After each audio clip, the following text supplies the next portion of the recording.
Здравствуйте, церковь. Я не про то, что Бог мне говорил, а про то, какие милости и чудеса Он продолжает творить в моей жизни. Некоторое время назад у меня появилась такая нужда, такая надобность. Мне нужна была двухъярусная кровать для моих детей. У меня 2 мальчика, и мне нужно было, чтобы меньше места занимало все эти кровати в комнате, двухъярусная кровать. И, естественно, для нее нужно, как говорится, деньги, которых не бывает. И я помолилась, и я точно так же спрашивала и у пастора, может, кто-то донейшн даст.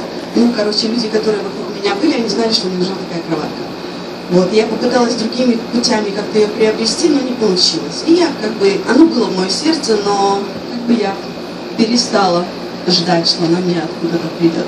И на прошлой неделе позвонила моя мама и сказала, что Зоя в апстейте, в Eagle Lake, она хотела продать эту двухъярусную кроватку, потому что у нее не получилось, она решила просто отдать ее в донейшн.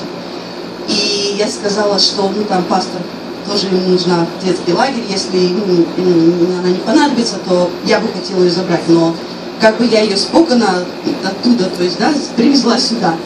И я сказала, что если пастор поможет ее принести, то я бы хотела очень ее. И слава Богу за пастора, слава Богу за нашу мужскую команду. Там как раз был субботник, и ребята там были Миша, и Джон, Андрей, и они пришли, Зоя, разобрали эту кроватку. Пастор мне на МБ ее привез за 3-9 земель. Она уже стояла у меня в понедельник, разобранная, прихожу домой, стоит у меня эта кровать. А потом во вторник позвонил Миша, сказал, я приеду, соберу. И я пришла во вторник с работы, она у меня уже стояла там, где мне нужно. Дети просто в восторге, на 30-м царстве от этой кроватки вообще. То есть я палец и палец не ударила за нее. Я не заплатила ни копейки денег. Шикарная, дорогостоящая, такая тяжеловесная двухъярусная кровать для моих детей. Просто пришла ко мне в дом.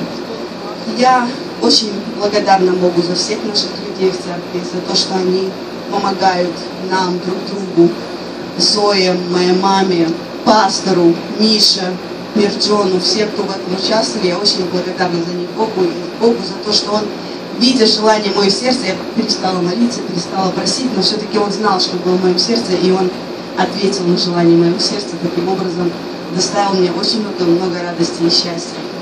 Слава Ему за это.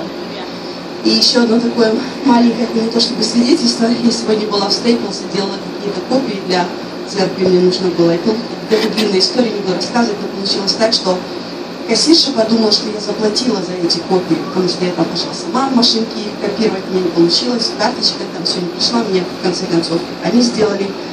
И они говорят, все, до свидания. И там ты же заплатила карточкой, все на той машинке, все, бай-бай. Там было много людей. И я пошла и думаю, вау, получилось бесплатно, классно, карточка не прошла, я не заплатила. Здесь они меня отправили, сказали, все в порядке, по благодати, да. И я выхожу из магазина, думаю, классно, бесплатно получились копии. И иду в машину, и меня ты же не заплатила за них. И я думаю, время поджимает, нужно быть в церкви, что там $1 с чем-то, И я иду к машине, ты же не заплатила. И я знаю, что как бы ни было маленькое прогрешение, оно всегда будет каким-то Богом, все равно Бог все любит. Для Него нету маленького прегрешения или большого. То есть воровство есть воровство, да, ты не заплатил за что-то, это воровство. Неважно, это 40 копеек или это $200, ты не заплатил. Да, своровал. Я возвращаюсь в этот магазин, там очередь, она на меня кассирша смотрит такими глазами. Я говорю, знаете, я все-таки не заплатила, возьмите, пожалуйста, мою карточку, заплатите за это. Она говорит, вау, спасибо за твою честность. Я говорю, зачем песли моб за эти $1.48, которые она еще пробила, я смотрю, $1.48 был. Это надо было, это за эти копейки портить отношения, да. То есть, слава Богу, что Дух Святой Он обличает, Он присутствует, Он наставляет и не дает сойти с пути праведного. Слава Богу Ему за это. Аллилуйя. Аллилуйя.